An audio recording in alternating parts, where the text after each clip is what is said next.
প্ৰলয়ৰ মাছৰ আগমন। জাপানী লোককথাত যাক কোৱা হয় সমুদ্ৰ দেৱতাৰ দূত, এই অৰফিছ মাছটো আকৌ পৃষ্ঠত দেখা গৈছে আৰু এইবাৰো ই কঢ়িয়াই আনিছে ভয়, সন্দেহ আৰু সম্ভাৱিত বিপদৰ শিখৰত। কিয় ভয়ংকৰ এই মাছ? 2011 চনত জাপানত অৰফিছ দেখা গৈছিল। তাৰ পিছত আহিল বিধ্বংসী চুনামি আৰু এতিয়া 2025 মে' মাহৰ পৰা এই মাছ 4বাৰ পৃষ্ঠত দেখা গৈছে।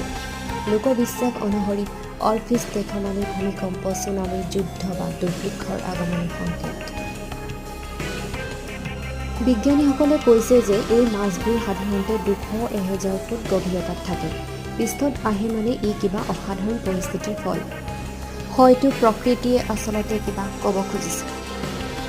কিন্তু এটাই প্ৰশ্ন, এই প্ৰলয়ৰ মাছ কি আমাৰ ভৱিষ্যত বিপদৰ সংকেত?